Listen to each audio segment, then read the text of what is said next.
Hello, ladies and gentlemen, and welcome to Focus on Liberia.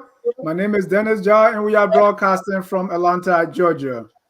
Welcome to our special open mic forum. This is open mic, and on prime time Sunday, sometimes we give chance for open mic so that we can hear your views. We don't want to be pushing things down your throat all the time.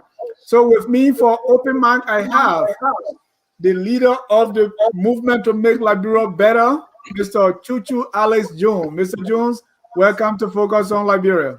You got it right, Dennis. I'm happy to be in the house. Thank you very much. Also joining us, and Alex is joining us from Boston, Massachusetts. Yes. Joining us from Philadelphia is the founding father of 9 Eli, or someone who is thinking about running sometime. Mr. Dave Toja. Dave, welcome to Focus on Liberia. Thank you so much for affording me this opportunity to be part of this experiment. And Brother Jones, welcome. I'm delighted to see you. I know it's been a while. Yeah, quite a while. Brother Butler. Yes, sir. Yeah. It looks like I've met you before. You seemed very relaxed, and that I'm delighted to be with you here also. Yes, sir. I used to play a lot of football in the Philadelphia area, so maybe you need to know where. Okay. For the old timers. In my younger days. Okay. Happy to see you, and thank you, Dennis, for the invitation. Thank you. We also want to welcome Mr. Richard Butler Jr., who's joining us from New Jersey. Richard, this is your first time on Focus on Liberia. We say welcome. Yeah, welcome. And just a small correction. I am in Charlotte, North Carolina. Oh, you are not too far from me. So, Richard, this is your first time on Focus on Liberia. We want to give you our ceremonial cola to say welcome to Focus on Liberia, where we educate, we elevate, and promote all things Liberia. Welcome to Open Mic. Thank you. I'm pleased to be here. Good. Just by way of introduction, just a little brief about yourself that you want my audience to know. Okay. My name is Richard Butler Jr. I live in the Charlotte, North Carolina area with my beautiful wife and 2 kids. And we have been active in the Liberia scene. Most recently, we moved back to the U.S. in 2013. Both my wife, myself, and the kids. We lived in Liberia for almost 3 years. We thought that it would be a good experience for us to take our kids to our homeland and let them experience life as it was in Liberia, or is in Liberia, I should say. And so that had been very instrumental. I work in corporate America here in the U.S., but I also am very active in business endeavors in the United States, and hopefully within the next couple of years to be doing some other things on the continent of Africa. So I'm happy to be here and hoping to contribute something positive for our country. Thank you so much. We're glad to have you. And gentlemen, this is Open Mic, and it's open, and we want to welcome our viewers from across the globe. We're going to be joining, putting our phone lines up there. We'll be connecting our phone lines shortly so that our audience too can participate in this open mic. And since I'm the host here, I want to kick off open mic by talking about what's in the news today. The president of Liberia has produced yet another song, and this time it's called Mama Rita. Accordingly, it's a tribute to one Rita. It could be Rita Marley, we don't know. But the cover goes like this: George Weah releases Mama Rita. I listened to the song, and I know some of you too, you might have heard it. What is the president, and Adley, I know before he even became president, he sang before he played soccer. Now he's president.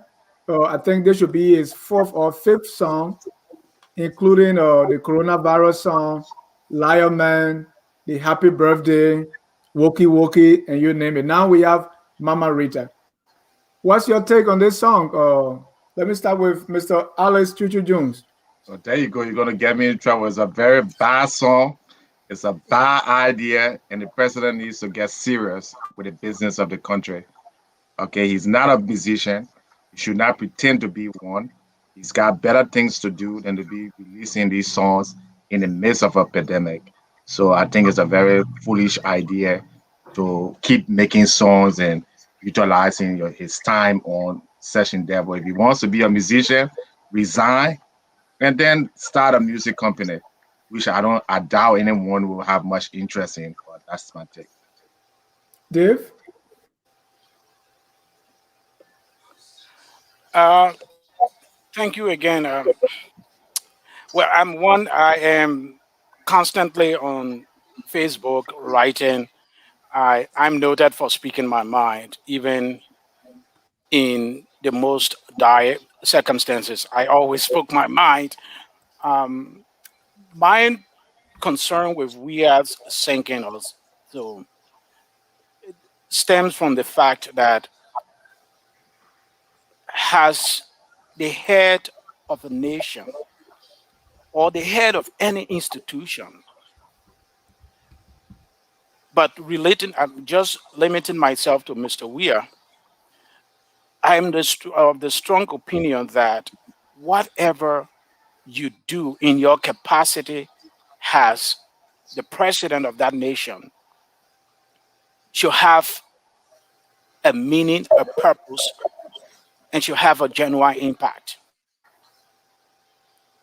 If those things, if what you do doesn't have that kind of impact, if it does not promote your aspirations, your goals and objectives for the nation or for the institution that you are leading, you have no business doing it.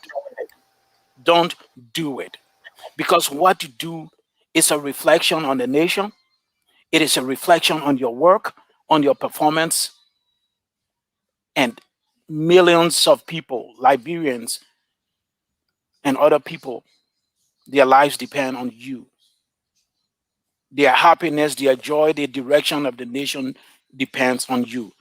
So I may not have too much problem with George Weah's singing, but the singing, the kind of singing or what he sings about must have a meaning and an impact on the goal for which he was elected president, for which he ran campaign. So the song in itself, the timing, the presentation, the content of it, the person or whoever it was about was absolutely missed time, inappropriate, and to some extent even a very useless adventure. That's my comment on that. Thank you. And Mr. Butler, before I bring you in, I just want, for the benefit of those who have not listened to the song, here's excerpt from the song. Rastafari. Surrender to that.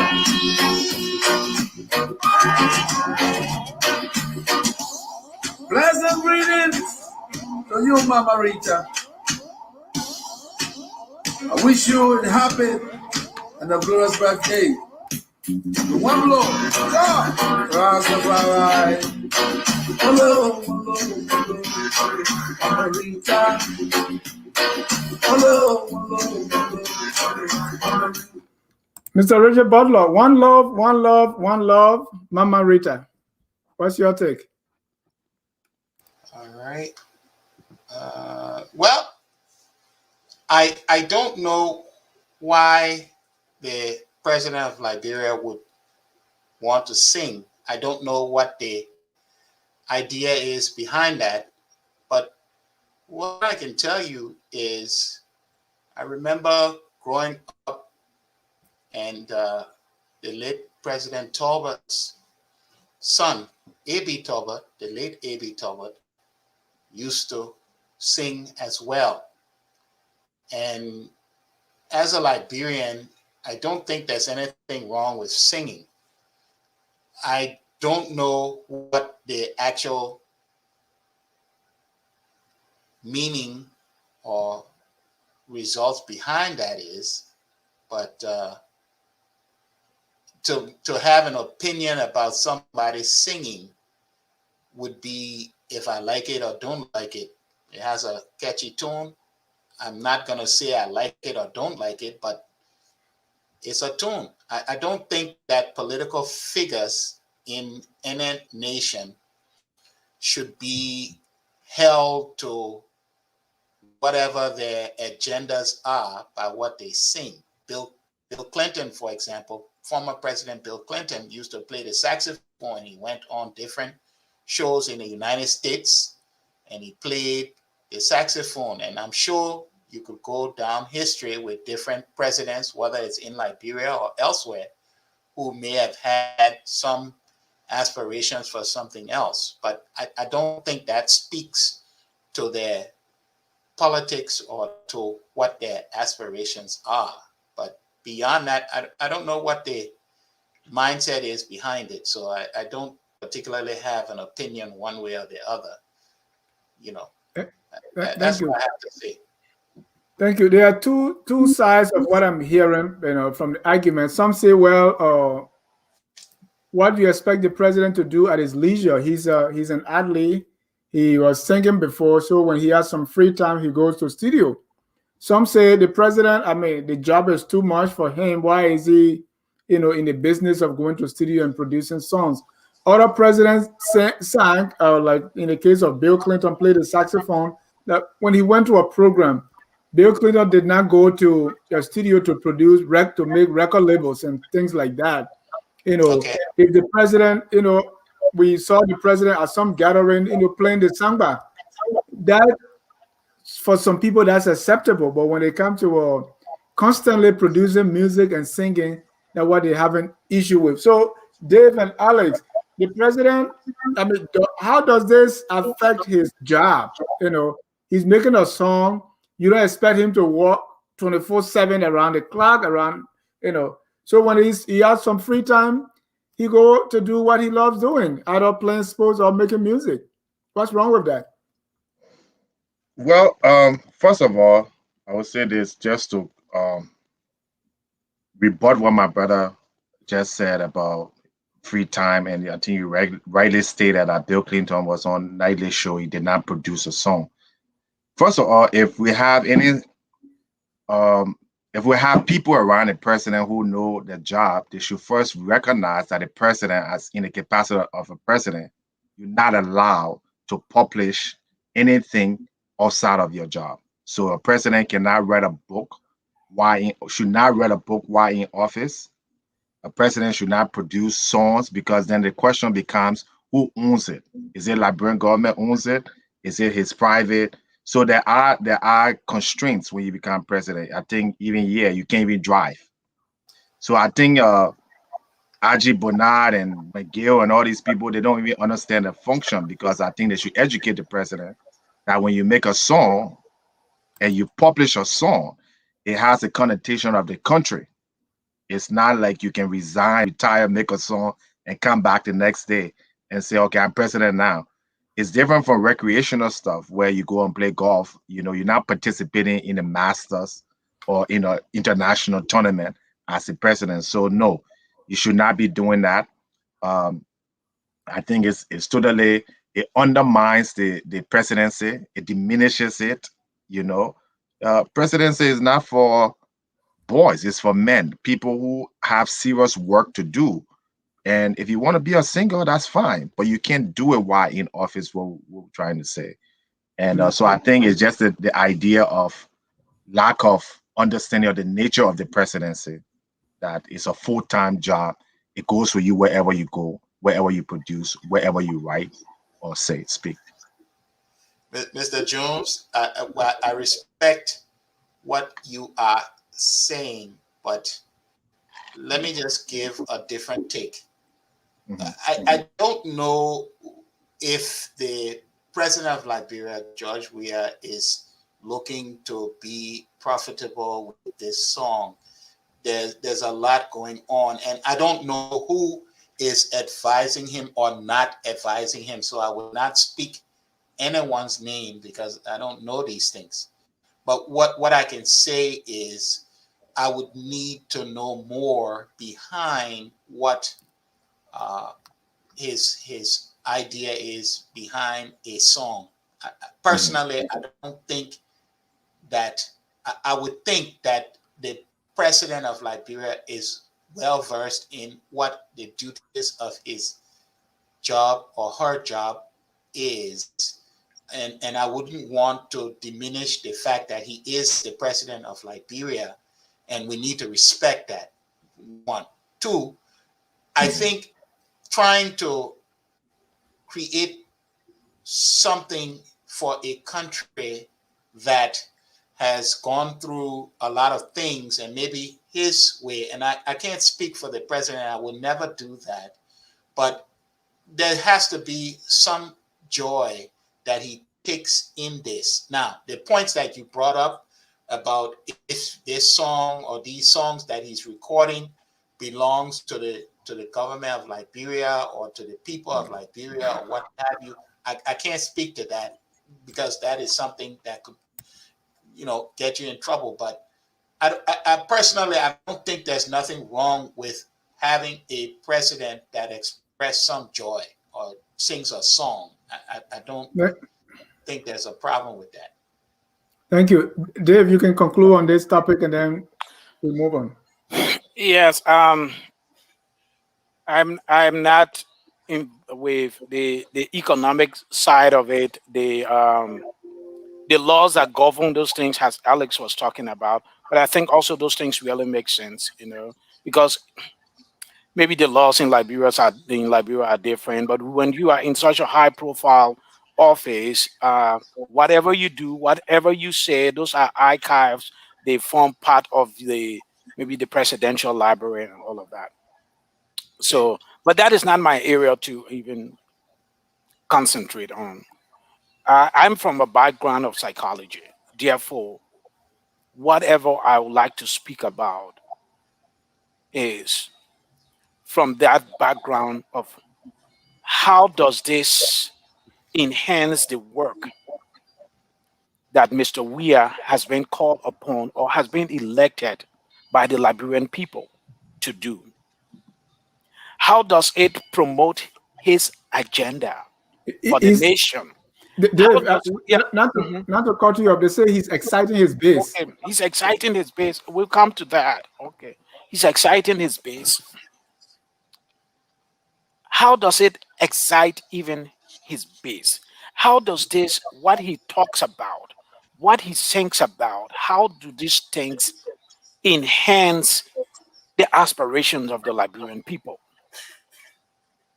George Weah has made more songs than he has spoken to the Liberian people.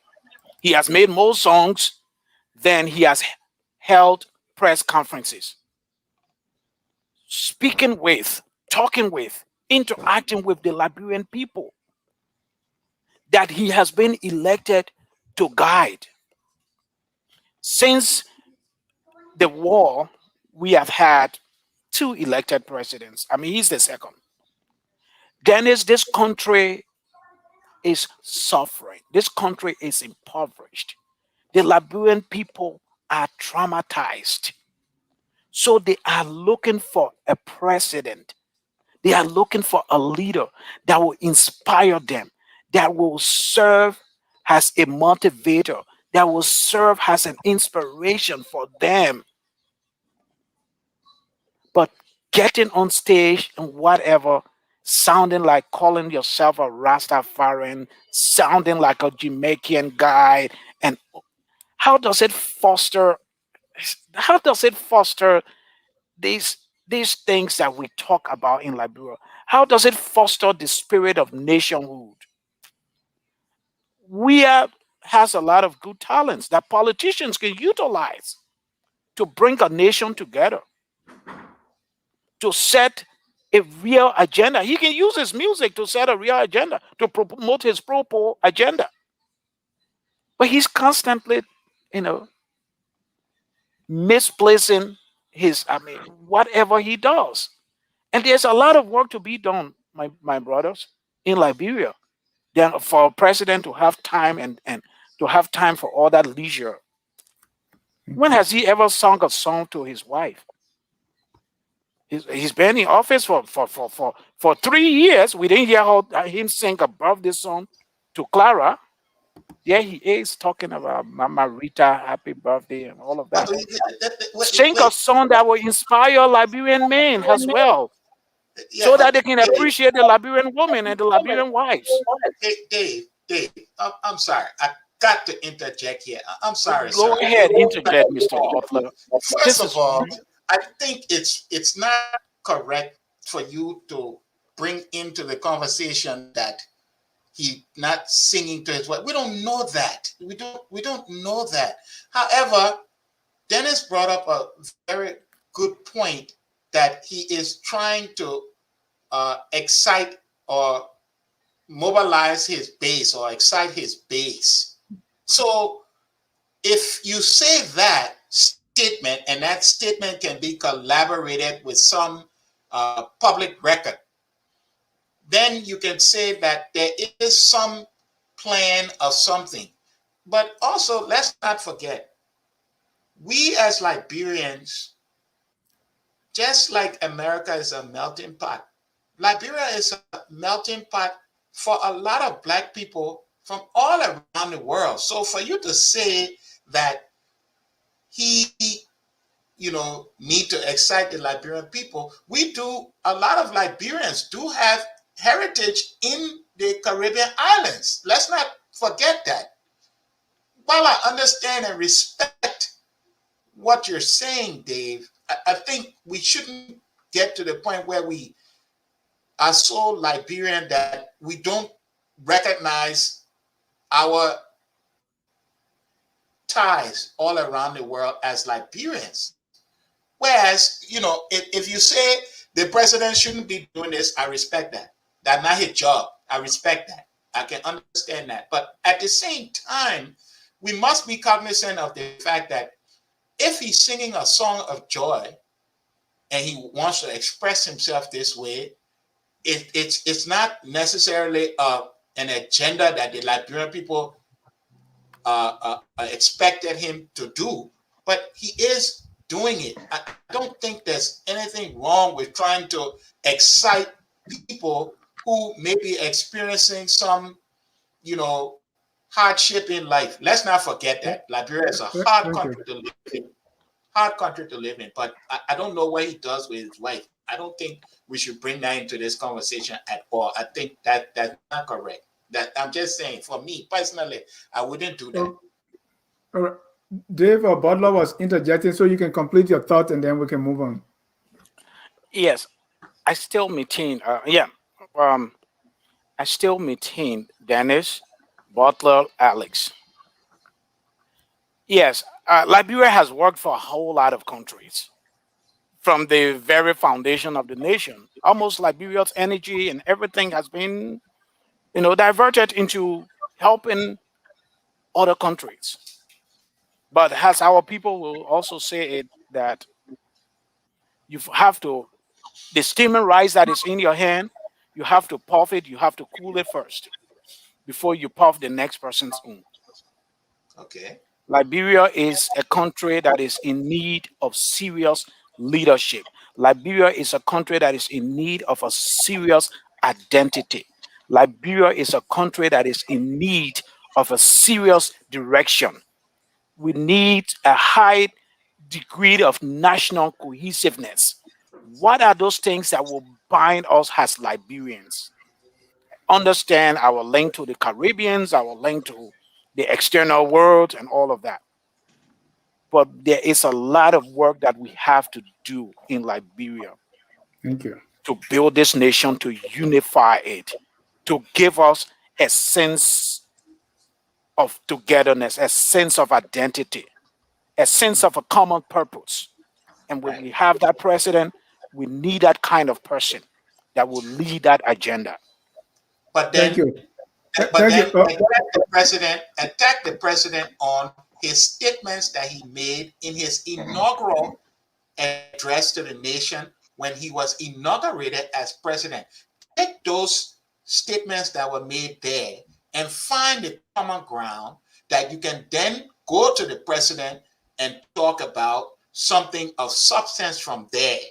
But to say he's singing and Right. we want to go with that, I don't know if I can take that to task on the president. Yeah, but those are part of the president problems. It's not. It's a broad. These are broader issues, but that's one aspect of the president's problem. He doesn't have a direction How you know that? from his performance, from what he does, from what he carries out, from the statements he makes. This is a person who went across the country, talked, and did not say anything about his own thing he called the pro agenda. Then you think he has a direction? But that does not mean that his pro agenda is not something that's on his mind because he didn't say it. But how is he promoting it? He could promote the pro agenda through his songs. He's not doing any of that. Dave, I get what you're saying, but you can't take that he didn't say, that he wasn't on the pro agenda. So Mr. Butler, what can you say? I don't want you to say, okay, he didn't say this, he didn't say that. What is he saying, or what is it? Is he, in your mind, is the song promoting the pro agenda, or is he promoting the pro agenda anyway? So give some specifics as to what he's doing to counter what Dave is saying. When Dave mentioned that he didn't sing a song to Liberian women or his wife, you said, how you know that? Well, he has produced 5 songs or so. We didn't hear any of those. The other song was to Woki Woki. So there's no record of what he's doing. So that's what he's. So if you have any counter narrative, say it, and let's move on. So what I'm saying is, well, first of all, I had not heard the song that you played earlier. My first time, I didn't even know he had made a song. So I would speak from that. So that's where I stand with that. But I'm saying, if we want to talk about something that the president is not doing or doing, let's not focus on he went on a country tour and he didn't talk about the pro agenda. We don't know where the pro agenda stands unless you go and look at the press releases of where it stands. But what I'm saying is, a song doesn't define, to me, a song doesn't define what the president would do or not do. That's all I'm saying. I don't think that should be a point that we dwell on. Before we move forward, can I ask a question? Go ahead. You have not spoken. That's very surprising. Okay, but it say you should listen twice and speak once. So, my question to you, Mr. Butler. Yes, sir. It seemed to be that elements in Liberia, supporters of George Weah, refuses to see the misgovernance, to see the tragedy that is Liberia. Okay. Here's a man Liberia has took like a playboy, basically, who thinks he's still. I say a man who has paraded himself as a playboy most of his life. Okay, I'm saying that. Well, you should know the meaning of a playboy: someone who makes love songs, dates around, and not governs himself like a married man or something. Okay. Oh. So this man, you took this man, right? Put him in the office, elected him. Smart people like you. The country GDP today is -3%. Coronavirus on a rampage. Liberia has no real industry. People haven't taken pay in some sector for almost a year. The country has no direction, no unity. All right. So is there something for which you and people like you, with your knowledge and your experience, can sit back and say, maybe we made a mistake and that we need serious people in Liberia because this country, after almost 174 years, is going nowhere, and we can't keep blaming the old. He has the opportunity. He's been given the resources. All right. Does it ever occur to you guys that Liberia is doomed economically, socially, and in most by any indicator, life expectancy, mortality rate, And instead of us talking about that, we're talking about a stupid song. So do you ever sit back and think and say our country is going down a path that we really need to sit back, and this man is taking us to hell with a handbasket? That's my question to you and others. That was a long one. Yeah, that was a long one. Let me put it this way.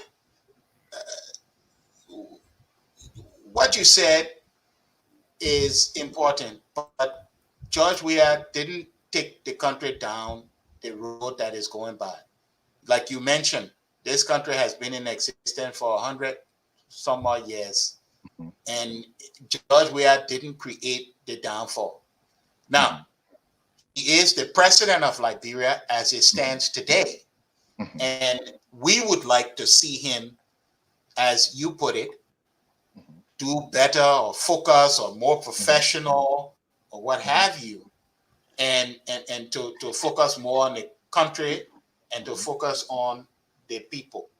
And I don't have a particular opinion about that, but let me just set the record straight that it's important that, one, we provide support for our country. We want to see our people elevated from where they are today. I don't think the problem was created by the current president of Republic of Liberia. I don't think that, we need to focus on a song, which I just heard for the first time today. But I hear your points. They are valid. But what I will tell you is, ask this question: what can we do for the country and the people of Liberia?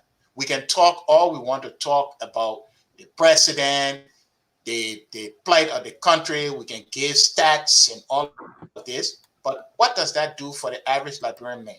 Okay, you talk something about not taking pay for months. I experienced that living in Liberia. I know what that feels like. So for me, instead of focusing on what it may be, what can we focus on that we can do for our people? It's an emergency situation, as I was highlighted earlier today. And for me, let's focus on that. We'll go from president to president to president, and we'll still be in the same conversation 10 years from now. That's not good enough for me. That's not good enough for me, because my brothers and sisters who are in our country, where my neighbor string is buried, I don't want to see them continuing year after year after year going through these things. So for me, the focus is, what can we do right now to help alleviate that? To help. And I think I have a simple answer. I think Mr. Butler start an impeachment process for incompetence. Remove that the doesn't president. solve anything. Set an example. Let me finish. Let me finish. You say you want change. This guy is clearly has accelerated the bad governance. When I say a playboy, you have directors in government on phone conversations discussing the private affairs of the president's involvement with them sexually. How can you tolerate that and say you have a country? Okay. All right. So what I'm saying is, if Liberians are serious people, then you have to take actions. You have legislators, right? That the opposition, which I think will come to, which is another useless bunch. All right. The country is declining. Samuel told you guys 6 months ago that the country was going to improve. The GDP came from 2% negative, now it's 3%. And who knows what it's going to be next month. So he's accelerating the problems in Liberia. Before he came to power, the GDP was 2%, the growth. Every indicator now is worse than what it was. So that's enough reason to me to impeach the dude. I would have said something, but we're on air. How long should people suffer? Thank you, Alex. Hold on, Richard. Hold on, Richard. I want us to move on because we've taken over 30 minutes on this, and this is open mic. So I don't want my topic to take too long. So let's start with you, Richard. What you got for us on open mic, and after that, we're going to open the phone lines and get our audience to participate.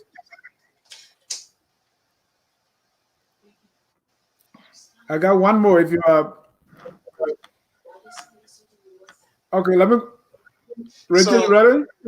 yeah, I'm ready. So, for me, as I stated earlier, for me is about trying to focus on what can be done to improve Liberia. That's my Right. thing. I've Okay. always been about that, and I think Right. for me the discussion needs to be about that. And what's your take? What do you think can be done? You get the ball rolling. Alex thinks that impeachment proceeding. What's your take? What can be done, Richard? Well, here's my take. So one thing that I do want to say is that the government officials need to be more focused on, in my opinion, the benefits that the people in the country of Liberia deserve. And it starts with leadership. Leadership is very important in this. Now, let me predicate that by saying leadership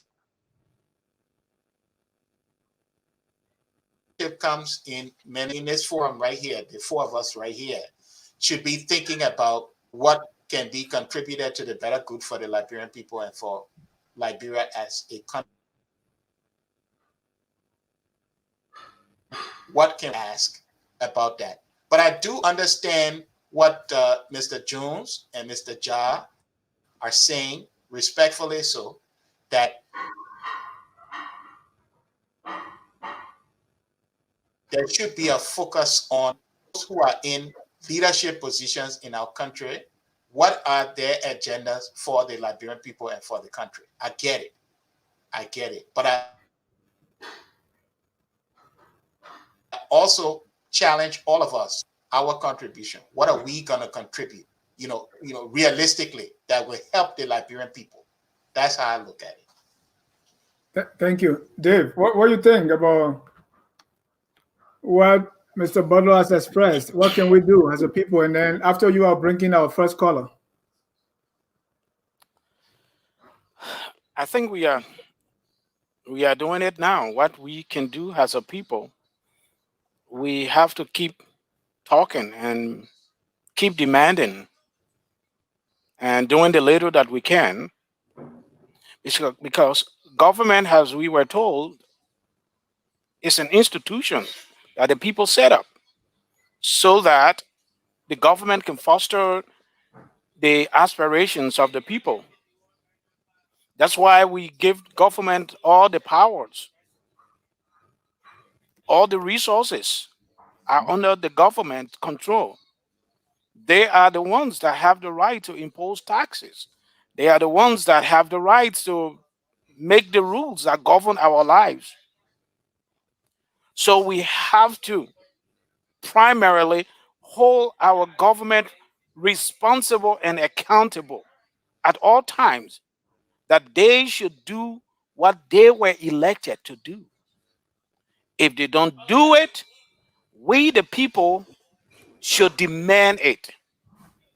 And it's unfortunate that we have to wait 6 years. That we have to wait 6 years before we have an election. I wish we had it in our constitution that if you can perform, if you can salvage the plight of the Liberian people in a short period of time, we should kick you out in no time, because we don't have the time to wait. People are suffering, people are dying. I was speaking with someone in Monrovia. I said, I think what is keeping Liberia afloat is what people abroad do for the nation, the contribution that we continue to send. That's what keep those people in Monrovia bluffing, thinking that they having a government and they having a functioning nation. If these things were not happening, you see where the nation would be. But Thank you, Dave. we as the people, we should continue to talk, we should continue to demand, not in a violent way, but we should continue to direct people. And as individuals, we are playing our individual roles. I will not to some extent as an individual what I'm doing. I don't want to disclose all of that, but we should really demand better. We deserve better. Liberians deserve better. They don't need to live in such an impoverished situation all their lives. And they should take it seriously and make the demands. Thank you, Dave. Let me bring in our first caller. It looks like an overseas caller. So, caller, your name and where you calling from? Oh, this is Desmond Finley. Hi, Mr. Job. I'm in Australia now. So. Oh, you're in Australia. I see what. All right, Desmond Freeman, Desmond Finley, Desmond Tutu Finley. Go ahead, you're live. Yeah, Mr. Job. Today's show, like this topic that you guys are discussing, it's funny to me because I raised the point earlier that we are playing to his base. That's a political calculation, right? I'm not saying that it's going to win him an election. I'm saying it's a political calculation, him playing towards his base. This is what it does for the opposition. To spend your time having this discussion about this song, the lyrics of this song, whether he's singing it to his wife, why he not singing to his wife, why he not singing about his wife, is exactly what he wanted the discussion to be about, and that's about what Alex Jones is trying to talk about. Alex is talking about the data, the decline of the GDP, the mortality rates. Those are factual issues that you can have discussions about. But spending your time talking whether the song is about his wife, it's not about his wife, changing government in 6 months, these are all trivialities that it's a serious political calculation that is used on the elites for them to sit there and waste your time. Why will you sit here? I'm hearing Mr. Josh, the other Mr. Josh talking about, I deal in psychology, therefore, I don't think I have the breadth or the expertise to be speaking on music. Does he have the breadth or expertise to speak on engineering? That's what he's saying? Because he's a psychologist, he don't want to talk about engineering, or he don't want to talk about mathematics, or he only focus on music. Music is something so low of a bar that he don't want to discuss. So this is strategically placed in front of these guys to waste your time and your effort and forget about the substance and start talking about this. My friend Alex Jones on the phone here talking about George Rice or Playboy. Alex Jones a few weeks ago, I saw him being a Playboy at a certain event. I'm not going to discuss it at length yet or acknowledge him, but Alex was being a Playboy at a certain place I saw him. So what does it matter? Because you play as a human being at a certain point in time, it should make you life serious as another person. Focus on the issues and stop being trivial about these things. These are serious country issues. And one last one before I go. Mr. Jha just mentioned that we should change government every 2 years. It takes a business to go into a green at least 3 years in America for your business to turn into a green. 3 years. So you tell me you change government every 2 years, you think Liberia will be a successful country? And I rest and I let him answer my questions off the phone. Thank you. You take that, Dave. Can I respond to this man who's saying the difference between Mr. Weah and me? If I'm a playboy, I do my job. Everybody that I've worked for, they didn't have to complain whether or not I go to work every day and I bust my butt. So, but when you're singing song, womanizing, right, and being flashy around there and not doing your job with people's work, that is what I take exception to. So it's a clear difference between how you live your private life and how you carry on your professional life. Thank you. Dave, you want to respond to Finlay? Okay. Definitely. I think Mr. Finlay made my point on a lot of levels. Okay. I can speak about the governance or the lack of governance of Liberia at a lot of levels. And I've been in Liberian discussions since I was almost a toddler, So it doesn't really, it's not much of a problem for me. But the point I was making about the Liberian people, we don't have time to continue to dwell in this kind of suffering that the Liberian people have. I'm not suggesting that we should have election every 2 years, every 3 years, but I said I wish it was even possible that if the benchmarks are not met, the Liberian people should have the opportunity to ask you to leave office because they have suffered too much. They have endured a lot too much. So at the onset of your leadership if we find you that you are not living up to the expectations. And this is why people have standards, people have benchmarks. And those are the things that we can measure you against. And if you are not meeting them, we should not continue to wait for you to maybe die or resign. We should have that time to ask you to leave office or so. Thank you. Having said that, okay. Go ahead, And, finish. and yeah, Rachel can come in. so and basically those are the things I was talking about, that these are real serious issues. And whatever the president does, and people should not trivialize some of these things, as the leader of the nation, and especially looking at our Liberian presidency, which more or less controls almost everything. The actions of the president matter, whether it is through songs, through dances, whatever the president does, those things seriously matter because people's lives depend on his performance. This is Liberia. We have had this for all years, where the presidency controls almost everything, whatever direction the president wants to go. And sometimes we immune ourselves to those kind of things. So these are not trivial issues. These are real, moral, ethical issues, and this is why it is an open mic, and we have a lot of things to discuss. We can even continue the next day, So discussing the president's music, I don't think it's that trivial, because it's not the music. It's not about this specific music, but it's about the character of the individual that is heading this country. And we should not take those things lightly. Yeah. Mm-hmm. Thank you. Mr. Butler, you want to inject something? Yeah. So let's agree on one thing. One, the president of the Republic of Liberia is a serious position. Dave indicated something that I also agree with, that what the president does of the Republic of Liberia, it kind of sets a tone for where the person is going, where the country is going. So let's agree on that. Let's not say that this government is without fault. The government of Liberia has a lot of opportunities to do much better. I don't want to give the impression that, I'm this big supporter of one government or the other. But what I will say is that we can agree that the government of Liberia can do much better.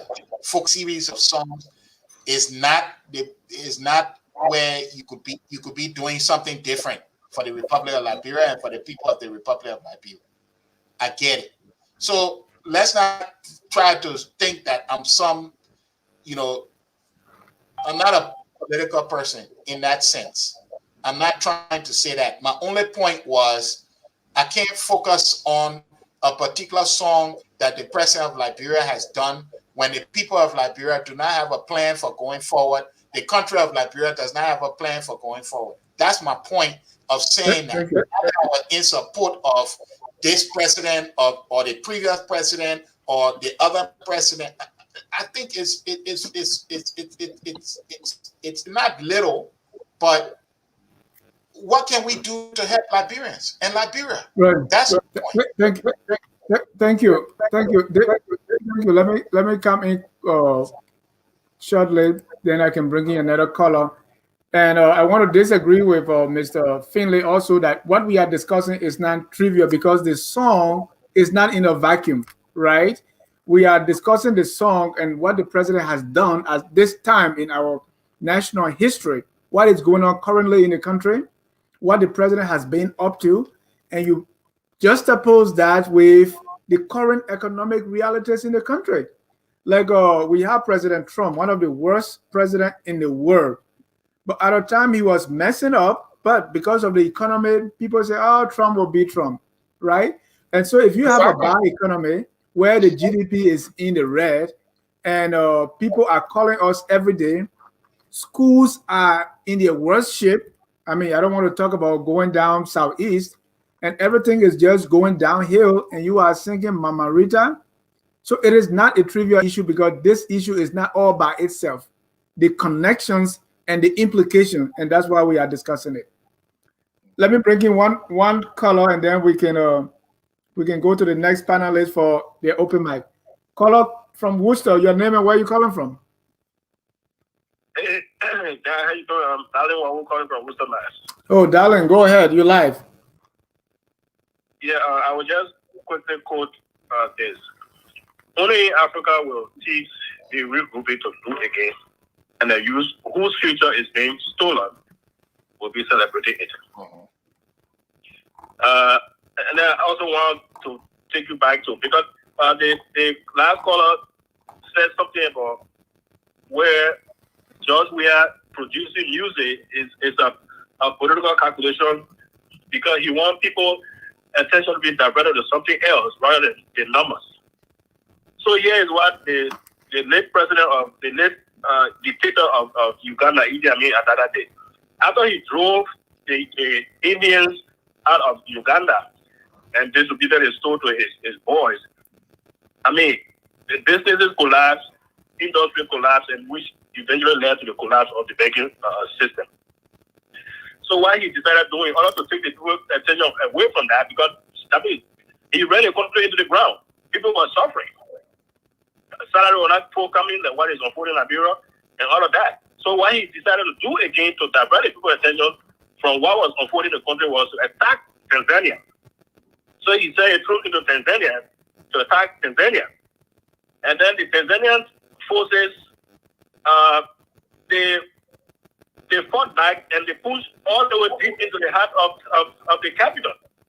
And that led to this young man running away to Saudi Arabia, where he really died today. So the caller struck a very serious point that George Weah is calculating carefully. The son there was not a mistake. He wants to divert people's attention from the numbers. What is unfolding in Liberia? I don't think so. But so it's a serious problem. But what is going on in Liberia is not only about George Weah. There is more deeper problem to that, than just George Weah. Liberia as a country was not built to succeed. When Liberia was founded in 1822 by the ACS, it was not a country that was established to be prosperous. It was a dumb site. Because after the French were drove out of Haiti, the American government they panicked. They're like, what happened in Haiti next door if we allow these, because the slaves, the numbers of slaves we got in the country is huge. So there's a possibility that they could, coming from what happened to our next door neighbor. So they found a place to resettle these people that shipped some of them out of here. That's how Liberia was founded, and most of the people were shipped out of here. Liberia was not founded to be prosperous. And so the very people who even declared Liberia independent and coming all the way to William Vieira who stayed in power for 29 years, they didn't found Liberia to be a prosperous nation where people will prosper. But there's a solution to the problem, because everything that's going on in Liberia is a system. They put in place a corrupt system that is anti-development. Where in this world you find a country budget, 60 to 70% of that money go towards a female salary and benefits. Right. Darling, just conclude. We have more callers.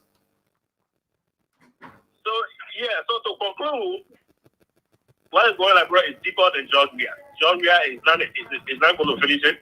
He didn't start it. Eli Kumi or Joe Baga will not finish it. We need a radical leader. We need a leader like Jerry Rawlings, who will come and demolish the corrupt system that was established by the ACS and the previous people who rule Liberia. The system is deeper. Thank you. Imagine that 30,000 a month in 32 days. It's the very thing that we're talking about. That was established in Liberia. Thank you, darling. People are benefiting from that, refusing to demolish. So I just want to say thank you for having me. Thank you. Let me go to Alex for his open mic issue before we go back to the phone lines. Alex. Yeah. Unfortunately, we've made this conversation into a song, but I think the bigger issue here is that Liberia does not have leaders, unfortunately. And when I say this is that we have a situation where the House of Representatives as the gentleman was just saying, just received, I think, $30,000. You have political parties in Liberia that don't even know their own membership, that don't even take the national issue. Instead, they are fixated on pageantry, and you got electing people like Darius DeLong to be senator. Jesus Christ, what have we come to? So the idea of Liberia, yes, you can say all this about George Weah, and I'm one of his harshest critics. I don't even think he should have been president if Liberia was serious. Any illusion of our existence. So where are our political leaders? What are they doing? What you talk about these solutions? Who are supposed to be the one to galvanize the people, mobilize the people, right? To bring the issues out. The political leaders, the religious leaders, the civic organizational leaders.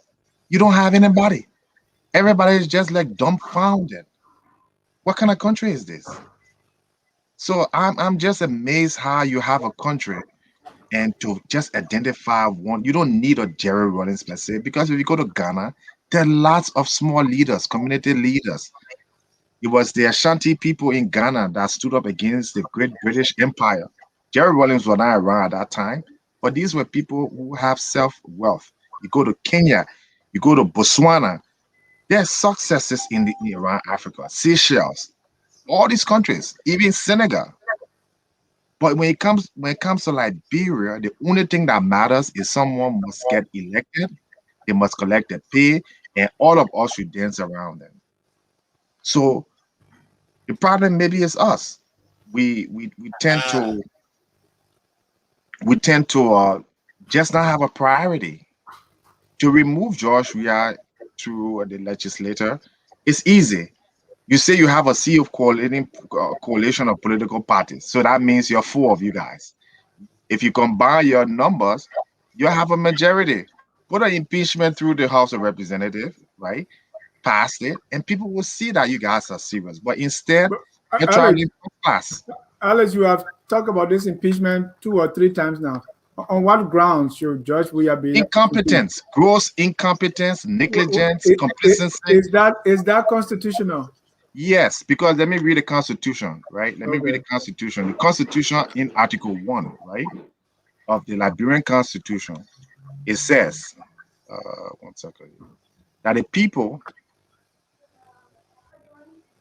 okay, there you go, 1986 Constitution.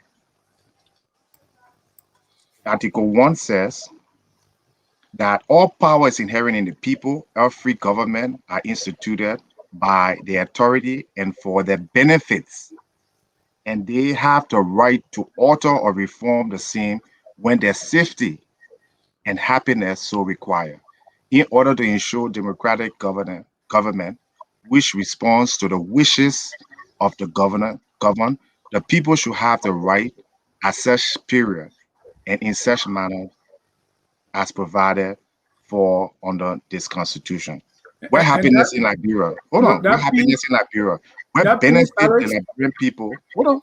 Where benefit the Liberian people have gotten in the last 3 years? The no, average Liberian person. I agree on that piece, but that change of leadership, someone told me they are talking about election, not impeachment. No, no, no. They have the right to impeach based on that. If No, they have the right to remove. the people don't impeach, right?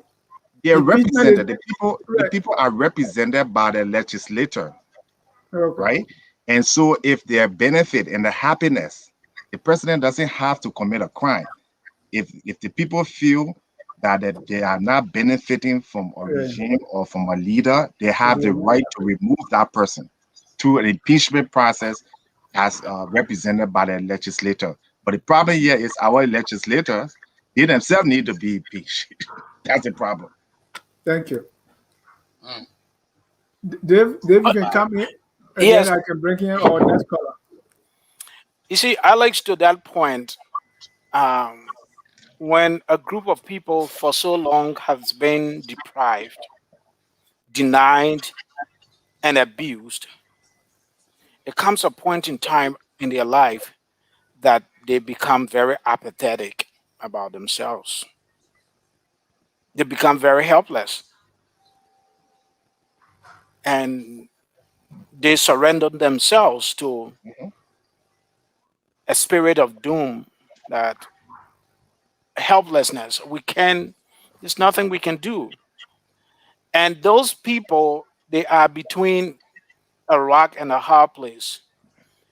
Our people think that maybe they begin to think, because all of historically, most of the events that have altered our direction or the direction of the country have been through a lot of violent means. So when you think about change in Liberia, a radical change, people get apprehensive and jittery because they think that is a violent change. So the Liberian people, because of their experiences and the trauma that they have endured over the years, they surrender themselves to a sense of apathy, helplessness, because they don't believe that change can come. And if there could be any change, it will be through violence. And you can see that people either become passive or they become very reactive in a violent way. There's no middle ground as to how do we negotiate? How do we reach some consensus? Or how do we reach some compromise? How do we, put forth our problems in a way, in more compelling way, that will bring sense, or so that we can come to this one conclusion and say, let's get rid of these guys then. So our Liberian people is either, should we be violent, or we should just leave it with chance. I think that's part of the problem that our people have faced. And it's understandable. These people have suffered. These people were victimized for too many years. When the war came, what happened? The well placed, the financially well off, they flew out of Liberia. And what happened? It was the very poor, the ordinary Liberians that suffered for all that period of time. So they are very careful. They're very afraid at this point in time. You know. So again, I'll go back to my theme. Let's keep talking. Let's keep providing some education, some enlightenment, and eventually change will come. And this is why also maybe Give me another 100 years. well, Alex, maybe you'll be surprised that I'm also exploring, some opportunities for politics. I am, I have an exploratory committee that is been Okay, so set up no, very and that's very good that people like you, because I think we had this conversation where a lot of good people in Liberia, they fail to participate in the process because. Alex, if you can hold on, let me bring in Madison Kamoon for 1 minute. Okay. Caller, you are live. Where are you calling from? Hey, thank you for recognizing me. I'm calling from Cedar Rapids, Iowa. Go ahead. You have 1 minute. We got 2 minute callers. Yeah, thank you. Well, what I want to say is that Liberia, the Liberian people, especially our brothers and sisters who back home, if they are really, really going through what we're seeing from on the side, understanding that they are going through hard times and life are difficult for them, nobody will tell them from America, Asia, or Europe, tell them what to do in Liberia. There are too many things that happen in Liberia that they can make the difference there. Number one, they got a president who is very less basic. He's not serious. He's not thinking about how he can improve the economy, the security, the health. He's in the studio making music. Number two, they got a legislature that buy money on themselves in a time where the people need services. They distributing 30 grand each of them. That two there. Number three, they got security issue in the country.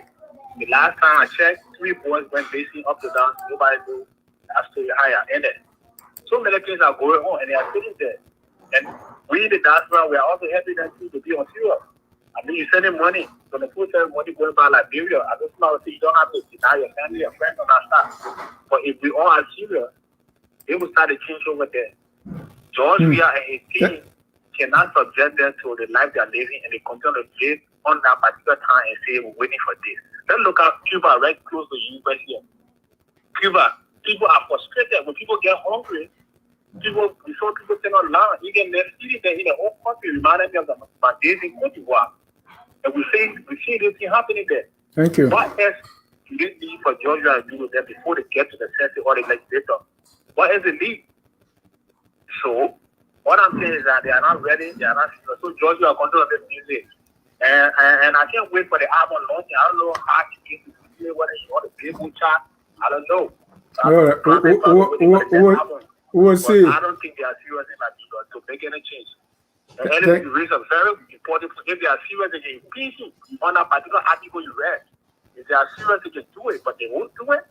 They can't do it because they don't want to do it. Thank you. Thank you for having me. Thank you. Hold on, Rachel. Let me bring in Gakon Moe, and then you can come in. Okay. Gakon, you're live. How you doing, Mr. John? I'm doing wonderful. Go ahead. 1 minute. Okay. 1 minute. Oh man, I need more than 1 minute. But okay. But thank you all for joining the show. Thank you all for your analysis.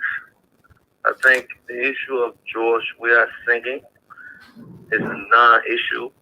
That is a very pressing issue in Liberia that we must stay focused on. Like George Weah, singing is a habit. If he's using that his free time to sing, let him sing.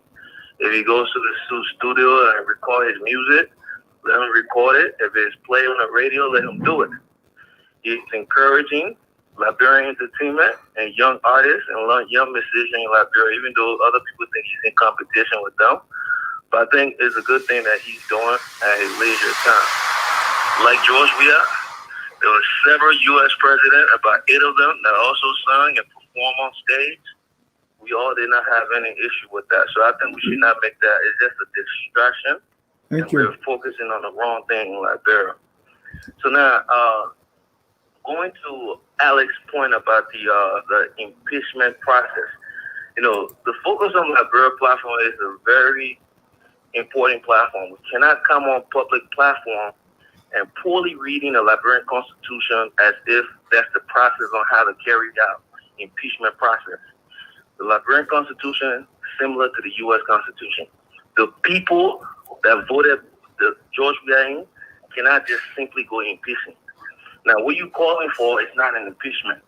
They can, like, disturb the street, then, yeah, enforce them out that way, then, okay, if that's something you're calling for, then, okay. But impeachment, the president will be indicted by the House of Representatives, then he'll be tried by the Senate. That's the same process that they should go through if they want to impeach George Weah. And the grounds that you're raising on here, those are poor grounds for impeachment. You cannot say, oh, because legislator or somebody's talking about him on the phone, oh, that should warrant an impeachment, or he actually has to commit a crime. So if that's a crime, then okay, let the representative bring the case, establish the facts, and then indict him on that, then take it to the Senate for impeachment. So that's the only process that we should follow. We should not be telling our people anything different from that. But thank you all. Thank you for the time. And let us not be distracted by George Weah's habit. You know, if you like playing music, let him play music. Thank you, Gakon. Focus on the important things. Thank you. Thank you. Mr. Butler. Yeah, so I'm listening to everything that's being said, and you know, I think I said this before. The government of Liberia can be doing better, way better than they're doing. My question then becomes now, you talk about impeachment. So that means the Liberian people wait once again, because impeachment is a process. You have to go through that. War is not the answer. Protesting, to me, is not the answer because it hasn't gotten much play. Last year, year before last, we saw the demonstration against the government. They wanted change. Nothing has come out of that. So what are you left with? Yes, the people are unhappy, but someone brought up, one of the callers brought up, they said, well, we keep sending money, we keep supporting, you know, if you feel like things are going well for you, then you don't really want to participate in change. Is that what you're trying to do, or is it that you don't have the backing to stand up for yourself? I think a lot of times people forget, that Liberia has been through a lot of war. There's still a lot of trauma that's in the society. There's a lot of different changes here. Let me say again, the government can be doing better, but we can't put all of our focus in that area while things are deteriorating every single day. It's an emergency situation that we have to find answers to now, not tomorrow, not next week, now. What can we do? Sticking steps to move things in that direction. While you may want an impeachment is a process. That process could be going on for a year or two. Who knows? But what can we do now? So for me, that's where I would think the focus needs to be. And I don't want anybody to get the idea that I'm some big, supporter of, this current Liberian government. No. But what there's nothing wrong with that. You can, there's nothing wrong with that. There's nothing wrong with that at all. But what I'm saying is the focus should be on the Liberian people. How can we change it? How can we get the next election cycle to do something different?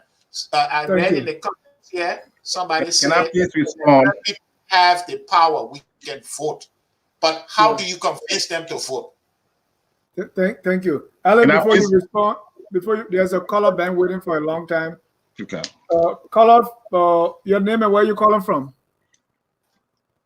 My name is Mr. Swen. I'm calling from Iowa City, Iowa. Thank you to all the guests and the presenter in the studio. I think I have my own take on this whole thing. Let me start with the idea of the men and people who try to present themselves as the voice of Liberians in Liberia. Many of these people, they have self-interest. Most of them want government jobs. First of all, you come to the great United States of America where opportunities are all over the place. Instead of you, hello? Yeah, go ahead. And your thought. You have 30 seconds more. Yeah, instead of you trying to find some kind of way to create jobs, they all want to work in government. For God's sake, government don't create jobs. It is the private sector that creates jobs. Until Liberians can understand that fact, until we can start lying to the Liberian people that government will create jobs for them, the situation in Liberia will never change. Government don't create jobs. Thank you. Government want money from the very citizens. Government want taxes. Citizens have to pay taxes to government for government to create opportunity like roads and all of those things. But from the Liberian perspective in the diaspora, they want to come. Most of them, please, let me just end the point. This is the very good point. Most of them, they come here, they get student loans, they get mortgages, and they want to go back to Liberia and get government to look at it just to come and pay their mortgage. I think what the Liberian people should do, instead of all trying to argue and make the case for them, the Liberian people should be making the case to the government that anyone for the diaspora, before they can get any government job, they should not have any debt that is above $100,000. Well, but I don't think I will get job. Because this is the problem. Yeah, but thank you, caller. I got your point. Okay. If I may, I just want to make a point here because the gentleman spoke quite eloquently, but quite incorrectly. And he was talking about the Liberian Constitution. And this is the problem I have with many young people, that they don't like to read, many Liberians. If you go to Article 62 of the Constitution, and I will read it, it's a very short, it's one of the shortest passages. It says the president and the vice president may be removed from office by impeachment for treason, bribery, and other felonies, and violation of the Constitution or gross misconduct. Now, who in Liberia can tell me that the Weah administration or George Weah has not displayed numerous gross misconduct? Look at the property on 9th Street. The property on 9th Street, there are 47 units. Okay, they are. If any one of these things are investigated, I can assure you, robbery will be discovered and gross misconduct. The problem is we got a bunch of what you call lawbreakers calling themselves lawmakers, advocating this is what the Constitution says. Democracy cannot work if you don't practice it. If in the democracy they tell you that if you elect a leader and the leader is not performing, or the leader violates, or the leader takes bribe, and you do nothing about it, you don't have a democracy. Just like if somebody wrong you and they commit a crime, you have to go and file a claim. The problem is that Liberians want to sit down, look up into the heavens, and they expect democracy or governance to work. You have over 73 legislators start an investigation. The president did not even declare his asset publicly, okay, which is a violation of the Liberian law. Okay, like I said, he built properties while he was president.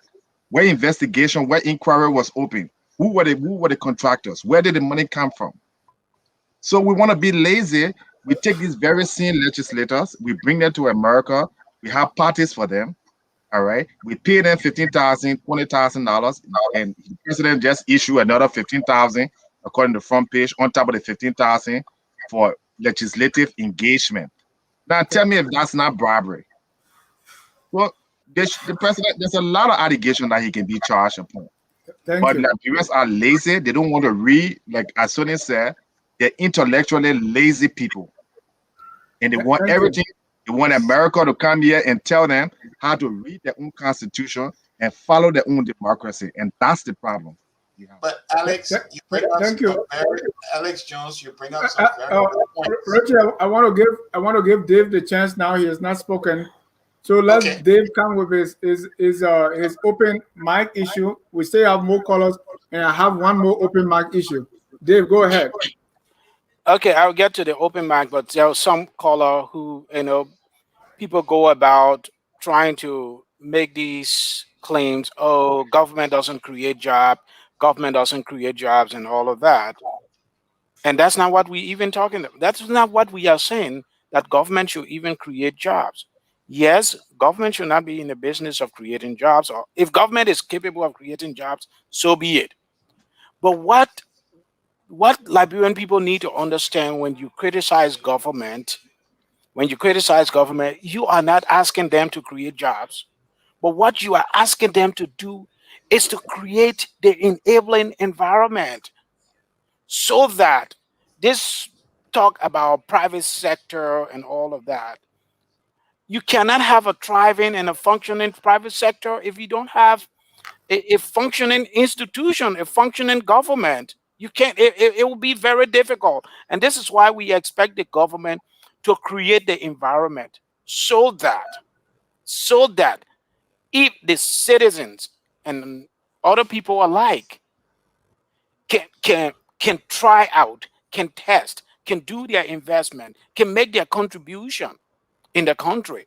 So we want a serious government. We want a government that can protect our investment. If I buy a plot of land to just maybe build a shop, let me make sure that that land is protected. Not I start building my whatever shop, and by the time it gets to the roof level, you have about 20 persons claiming that. And then you have to go on. So when we talk about government, we want for government to create the kind of enabling environment that will allow even the weakest among us to function, to reach their aspirations and their goals. Now, so you want me to come up with my own open mic issue? No, you use that time now. So I did? Okay. So we'll come back. I want to bring in my own open mic issue, which is a breaking news that I got this morning. Our friend Ava Tokpa. So I got this. Mr. Ava Tokpa replaces Mariah Yakula. Oh, there's a typo in the name there for Yakula. Sorry. Has the chief of office staff of Mr. Alexander Cummings, the political leader of the Alternative National Congress. And this is what was written. Mr. Cummings wrote, I'm pleased to announce that Isaac Vatokpa, who I'm sure many of you know will be joining my team as Chief of Office Staff, replacing Attorney Mariah Yakula, who is off this week to the United States to pursue her master's in law. In addition to his role, Ava will help with overall political and communications strategy. I believe Ava will make a good addition to our team and help me move to the next level. Like many of our ANC founding members, he is a former sedition and has run in several elections, the most recent being his last December senatorial by-election in Masorado as an independent candidate. Mr. Jones, is that breaking news? Yes, it is. In fact, I got the news this morning, and I have since sent my congratulations to Mr. Topa. I've had a chance of debating with him, and to some extent, you know, holding conversations and deliberations on Liberia. So I think he's a very capable guy. I think he's very smart and brilliant. In fact, I was surprised that we didn't make him the Minister of State. Instead, he went for the no-brain McGill, which I think really is unfit for any position in Liberia. But I think it brings something to the table. I don't know why Cummings went that direction, but because strategically, I think it will get some lashback on in the fact that he didn't choose somebody like Emmerich or somebody who has been in CDC and elevated them. You mean ANC? And that's the problem, right? But it's the same people. It's the same people anyway. No, and Mr. Cummings he made a point that, hey, like many of the other people, he too is a sedition.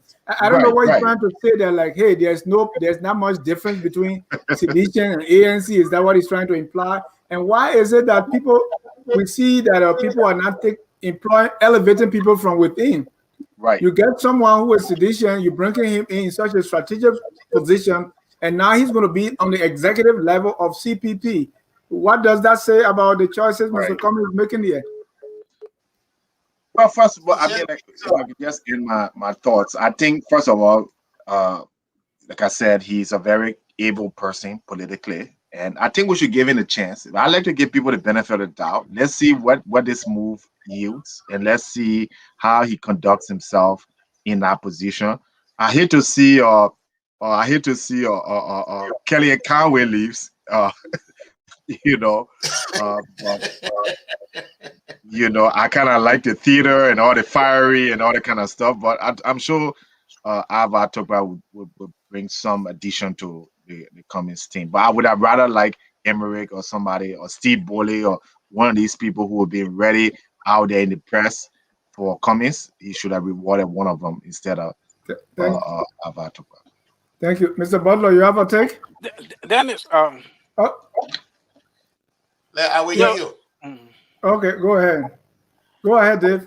No, you were in that you were saying, what does it say about Cummings' leadership or so? I think it largely points to what is up with our political institutions in the first place. It's not only just about Cummings, as you said, bringing someone from the outside inside and elevating that person to such a prestigious position. Maybe the question should be, are there people inside in the first place? Do they have these people inside? In Liberia, we usually say one tree cannot make a forest, but in Liberia, one individual can make a political party. you know. So these guys, once you find one person and he's capable, the rest is okay. We don't need to build institutions. We don't need to recruit. We don't need the personnel that can be part of this. And perhaps these are the same things that we're going to see when people are elected to these offices. Before they will start looking around for people to work for them, people that sometimes they don't even know, that they haven't worked with, that they have not had any interactions with, and we will be back to the same mold thing: amateurs, people with no some experience, and people with that you don't know what they are worth, and then you just recruit them for the sake of recruitment. But I think Mr. Vatoba is a good choice. I think Mr. Cummings and the rest, you have started recruiting long since. Long time ago. Yeah, they should have started all of these things, and Thank reaching you. out to a lot of other people. But that's a good thing. Congratulations to Mr. Toba.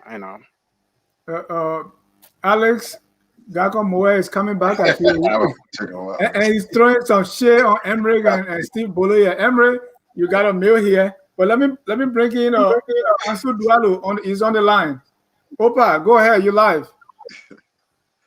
Thank you, Chief. Yes, sir. Hey, John, can you hear me? Yes, sir. Go ahead. Okay, excellent. Well, for me, practically, I agree with everything Alex has said. So listen, gentlemen. The role of the presidency is an awesome responsibility. And the guy, I forgot his name, who is defending the CDC in his studio, I want to speak to him directly. No, he's not defending CDC. No,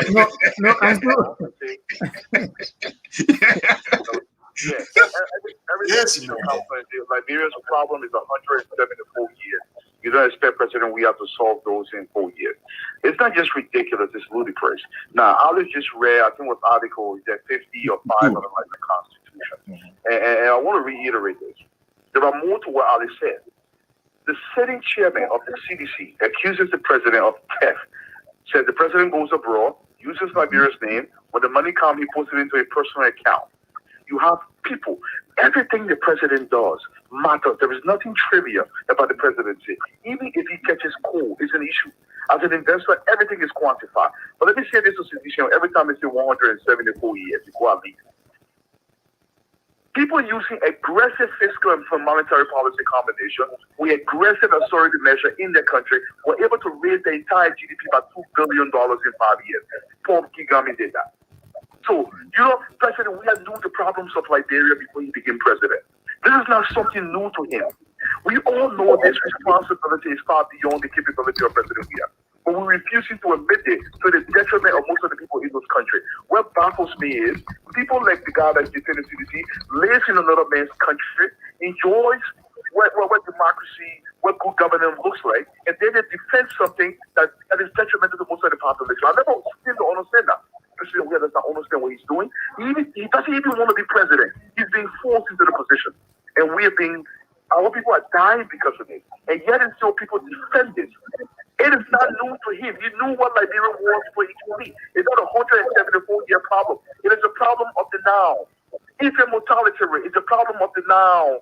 Unemployment is a problem of the now. He can do it in 4 years. This is a long time to turn things around. He has done absolutely nothing. Thank you. His agenda, he has not even addressed it. So thank you so much, John, for the time, brother. Thank you. That was Ansu Opa Dualo. He's the author of the article, Guide to Picking the Next Liberian President.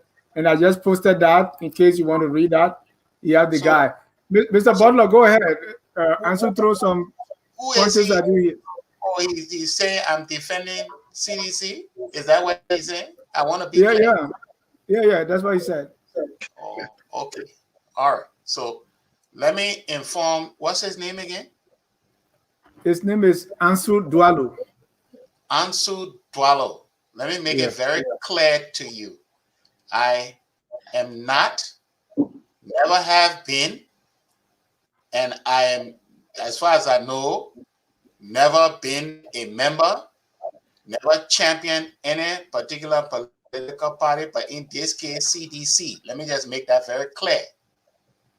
Now, even when you talk about us living in foreign lands and enjoying the liberties and freedoms of foreign land, we're doing this. Let me tell you something. First of all, I don't make excuses for how I live. 2, in the last 15 years, I spent 4 of those years living physically in Liberia, working at the University of Liberia, not in a government position where I was a minister or deputy minister or whatever you want to call it. My wife was there and my children were there. I'm proud of what I did to contribute to the good of my country. So when I talk about Liberia, I'm not speaking as someone who doesn't know recent events that happened in Liberia.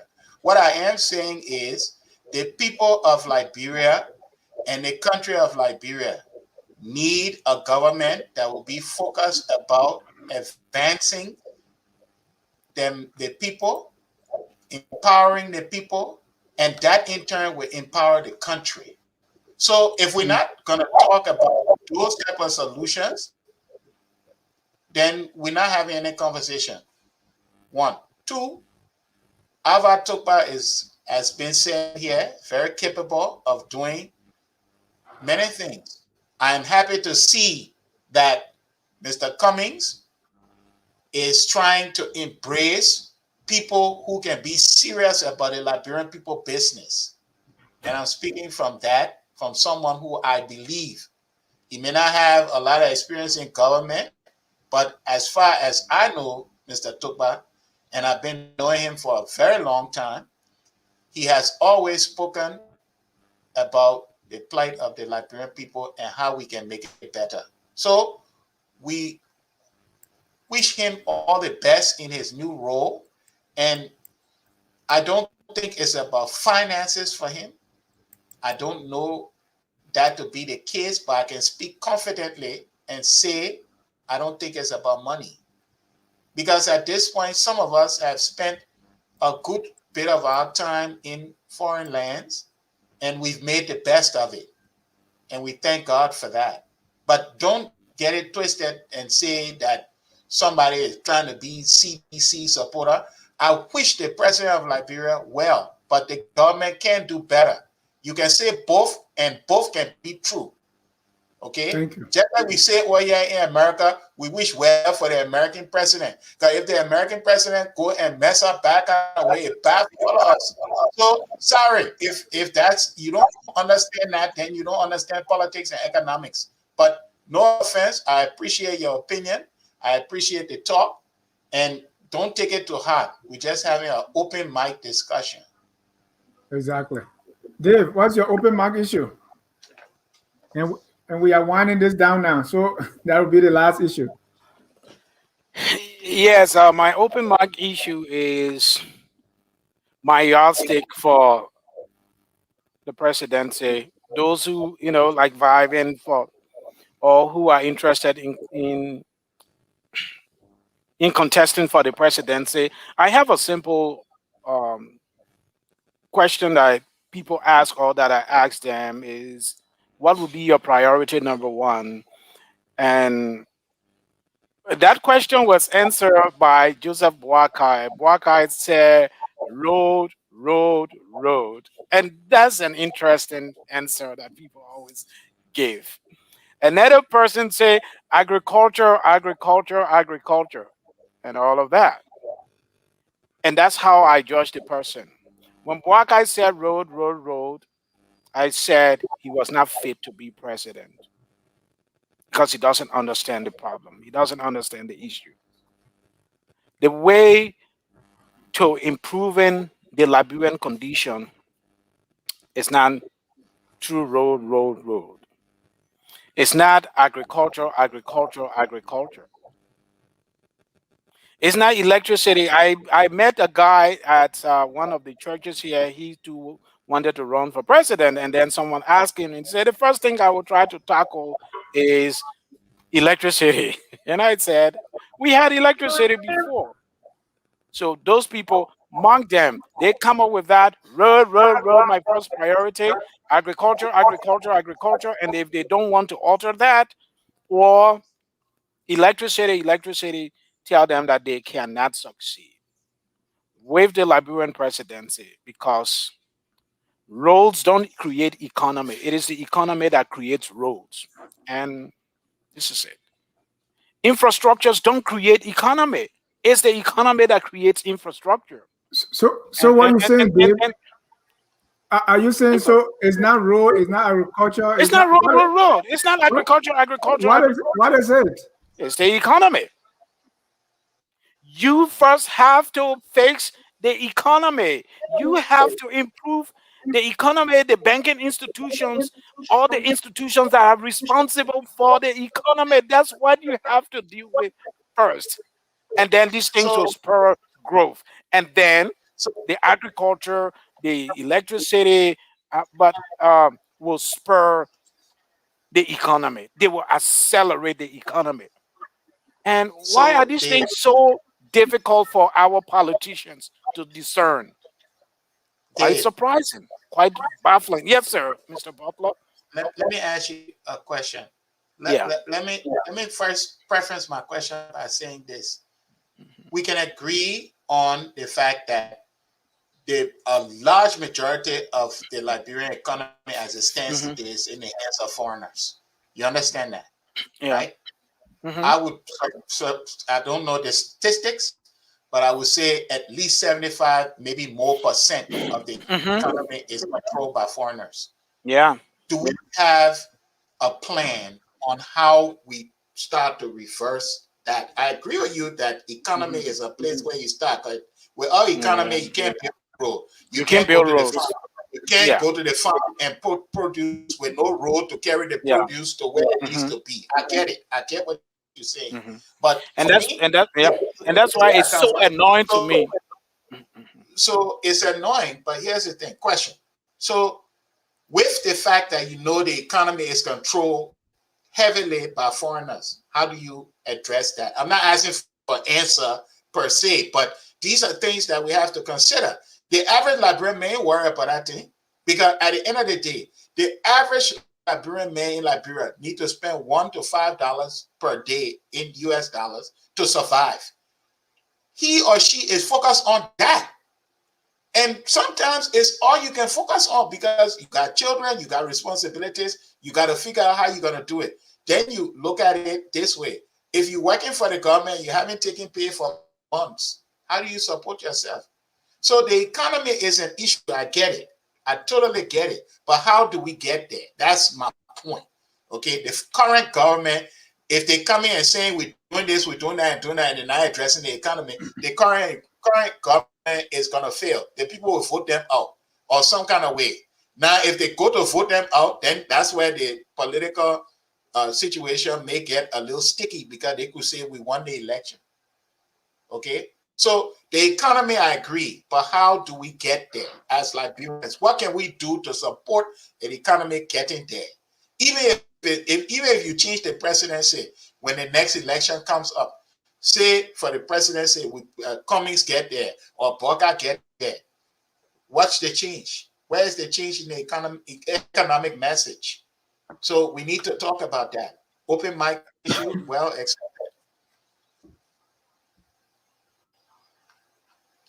Alex, you are muted. So Um, no, my, I thought you were trying to say something. You muted. Dave, you want to Yeah. go ahead, Alex? Mhm. okay, can you hear me? Yeah. Okay, Mr. Butler, I, we have capable Liberians who have spent almost a lifetime researching, working in finance, economics, banking. One of those young men, uh, ironically, happens to be one of the gentlemen who just called. Also, has written more papers on Liberian economy and how to fix it than any other Liberian I know, including the Amos Sawyer, including Tipote, including all those people. Are you And sure about very, very sound papers. So if you're looking for economic solutions, we have Liberians who have put forth some very brilliant economic solutions. I put forth a few, but there are a lot of Liberians. Gather them together, read the papers. But when you have a president that is talking about putting gutter in drainage and not even reading the newspaper or reading economic journals or articles, then you're going to hell. Because how you asking for questions, I mean, you asking for answers. There are answers out there. When you have a finance minister that serves more as a, you know, a muya muya, surrogate than really a financial expert in the person of Samuel 12, then you have a disaster. So I don't think Liberia lacks economic wisdom or individuals who can fix the economy in the next 2 to 3 years. You can't do that when you have a government that is not even receptive. When last the government sat to have a even town hall meeting? At least Ellen Johnson used to have town hall meetings where people used to go to and they would discuss economic, social issues and stuff. When last we are, or even the Minister of Finance or the central bank governor of Liberia are even interested. Liberia is the worst economy in the world. Period, period, period. There's nothing in Liberia economic data suggests any progress. The government has not made one improvement, not 0.1% since they've been elected in GDP growth. Not even 1/10 since they've been elected. Period, period, period. And you have not had one good discussion. They have not invited any kind of people, experts, Liberian experts, all around the place to come and discuss it. That's not a serious people. And let me go to the political party. Let me go to the legislator. The legislator does not even have hearings on finance and banking. Instead, they're talking about, the $15,000 that they're collecting for engagements and things like that. So we don't have serious people. The serious people are willing to do the work. They put forward ideas, but we have a bunch of useless people in the House of Representatives and Senate. And we have a government that is irresponsible and a leader that's a playboy that prioritizes everything else except for doing his job. So there you go. Republic of Liberia, disaster number one. And until we change that and get serious people, hopefully, I'll make this last point. Hopefully, Tewan Gonglo or Cummins or something can work together. And maybe I would say with other people, the Sarah Yentis, the Saye, the Yima Bowie can all come together. And that's what we're doing at the Movement to Make Liberia Better, to bring these good leaders together, including local leaders, so that they can think about leadership in this country. But it's going to hell. There's no progress going to come out of the sky. You have to bring the right people and you have to implement the right solutions. Thank you. At Focus on Liberia, we discuss everything Liberia, from education to politics, arts and culture, entertainment, agriculture, history, religion, family, and technology. Focus on Liberia uncovers and showcases the best of Liberia and shows the world the truth about Liberia. We educate, elevate, and promote all things Liberia.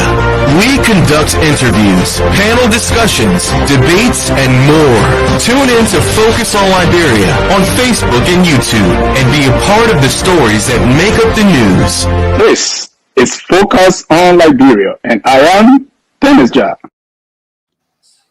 Thank you, gentlemen. Let me read a few more comments here. Because our time is fast spent.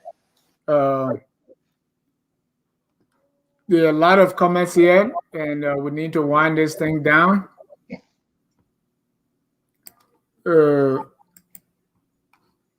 Toga Bayou, what happens to the properties the government were renting from 170 years, where the Congo people get money from to build these huge and massive?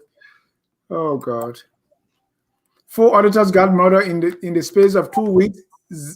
Zebra and Sabu units operating in daylight, mysterious deaths, etc. That's from Darling Warwick. Emmerich Nicole, people can impeach through the legislature. Dave, there's some here for you. Somebody say, talking about Ava or Mo Costa will tell Ava what to do. Va will dominate Cummins because Va is aggressive and looking for a job. Cummins wrong on this one. Va da Costa man. That's Mo number. What is there for me? Oh, you got I think this person was talking. We said Dennis Jabwaka never said roll. Please rectify that. He said roll, sanitation, agriculture. And Yeboah, roll was and he said there is misinformation on this noble platform. So Yeboah, the roll was last election. This one he said arts, meaning agriculture, roll, something. Sam Wallace, so how will you grow the economy without roads and access to reliable sources of energy? And Darlene said, Dave, you are reading economics upside down. Oh no! How can you divorce agriculture, roads, and electricity from a country's economy? Are you serious? How do you boost your economy in the absence of agriculture, electricity, and road? And the But how person do you said, get to those "How things do if you you don't have boost?" any? So the key word is boost, but not create. Okay, so you have financial institutions in the country. You have sources to spur your economic growth. Yet those institutions that you have are not effective. They are not functioning well. The rules and regulations that govern the financial institutions are not functioning well. If the financial institutions we have in Liberia, if they were functioning effectively, if the rules that govern them and how they practice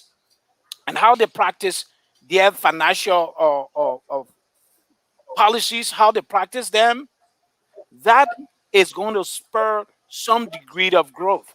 Today, if I go to a bank to borrow money, there is a mediator there who takes about 30%. If I go to Liberia to go borrow $1,000, they will give that person in between takes $300 from me already before the interest that is imposed. So the person takes $1,000. It's almost like they can't even do what they were supposed to do. You got to look at those financial institutions. Thank you. The institutions that you have in the meantime that can grow that can establish the economy, strengthen them. When you do that, now the financial institutions can give out some money. They can loan money to people. Folks, these are not rocket science. I'm a student of psychology, but I read some economics as well. So now I'm not saying that the agriculture is not essential, but agriculture roles electricity would then accelerate the economy more. Thank Because you. you can't go into that if you don't have the resource, if you don't have the money. So start from where you are. Then those other ones, agriculture is great. You can do mechanized farming if you don't have money to buy machineries. That's why the banking institutions we have to do something about them. I want to take a loan from the bank to establish a business and employ Liberians. How do I do that? And through their employment, you have more tax revenues that are coming to this country. Thank you. Thank you. We have 10 minutes to end, so I just want to read one comment here and then we can go to your closing comments. Gabriel Jayan Jr., because I want to read this because, I mean, anytime we do this, we get this kind of talk. These hungry guys, talking about me now, and you, these hungry guys in America sit and talk nonsense about our country. Evil people. Your plan would not be achieved. Our president responsible for the country problem. So you guys are evil people and you are hungry and you say nothing. But that's what people say. Let me go around the room so we can conclude. Thank you so much for coming tonight. Let's use 90 seconds for each of you to give your concluding statement. Mr. Jones, go ahead. Okay. Well, thank you again, Dennis, for such a wonderful show. Dave, I think you need to call Twer to educate him because I think you know more economics than Twer. But yes, I totally agree with you. And anybody who studied economics or finance would tell you you do need your financial institutions functioning before you can come to infrastructure development.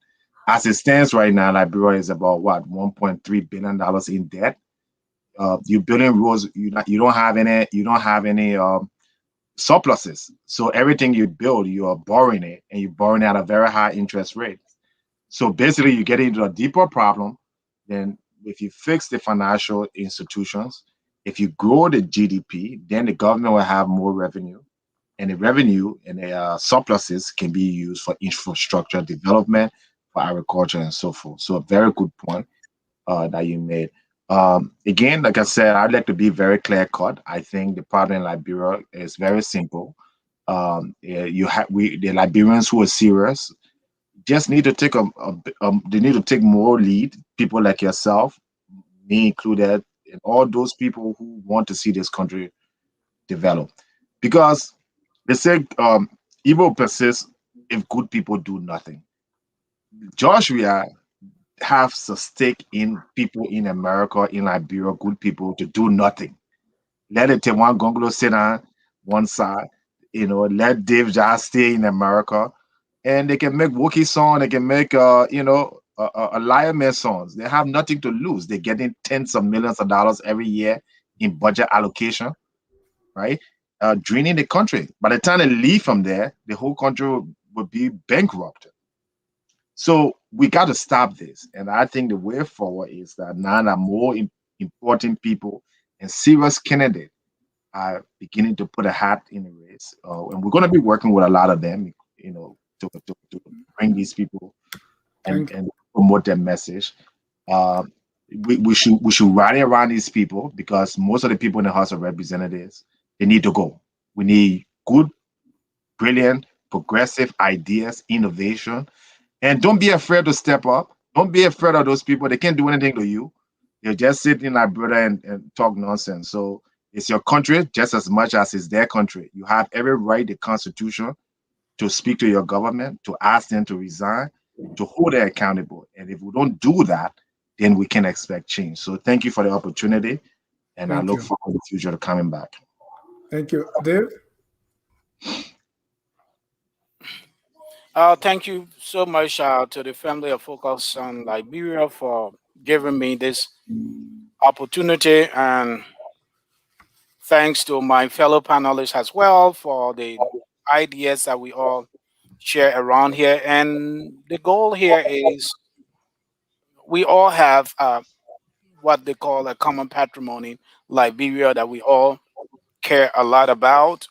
Um, it's not about government job, and someone said about hungry people. I wish sometimes I should get hungry because I'm trying as much as I can to starve myself certain days so that I can, so that I can go back to my original, weight. So yeah, I wish I was hungry, but anyway, that's another issue to discuss. But it is Liberia. That's the country we have. Even if I live in the United States, but yes, still, I tell my friends that Liberia is the only place when I go there, I sleep so sound. I enjoy seeing people that look exactly like me. So I'll go to Liberia. I went to Monrovia. I drove in Monrovia. I didn't feel threatened in any way. I walk in the dark and I like to see all these black guys, passing by me and all of that, speaking the language that I don't even have to speaking the English that I don't even have to second guess or so that what are they saying? I understand it. I feel at ease at home, and that doesn't mean that I don't enjoy where I am. I am fortunate enough to have a job, to have a profession, and work and enjoy it, and I can be here and then retired in the United States, died, and I'll be buried in a very beautiful grave, and that will be great. But what does that mean for me if my country is also impoverished and people are suffering and can make ends meet?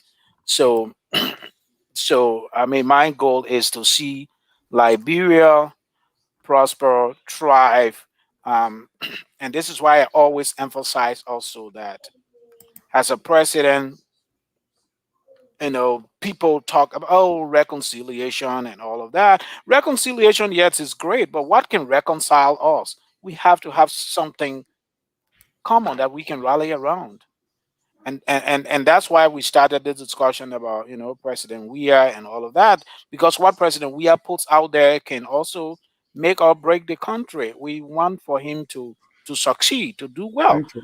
I love him. People saw me, and I thought that the CDC should be given the chance at some point in time so that they can try it and see what they can do for Liberia.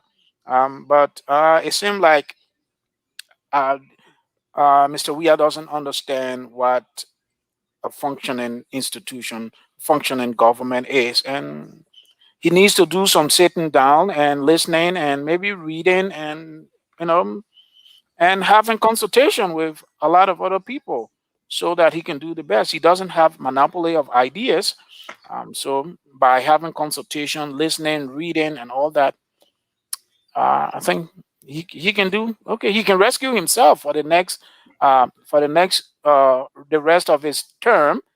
If Thank you. not, I hope the Liberian people will vote him out in comes 2023. And this is why also I am exploring. I'm exploring the possibility of an exploratory committee for 2023. Thank you So so much, and thank you. we wish you all the best. We want to thank our viewers for also staying here with us. Thanks to all those who contributed either through calling or comments. We want to appreciate all of you for coming again on this open mic forum. Until then, on behalf of all of us here at Focus on Liberia, we wish you good night. Have a good and godly week. We always end our broadcast by playing the song that says, no matter where you stand in our political discourse, we are all Liberians, and we must do whatever it takes to make Liberia the glorious land of liberty. Good night and God bless. We are Liberians. Liberia is our home. Liberian people.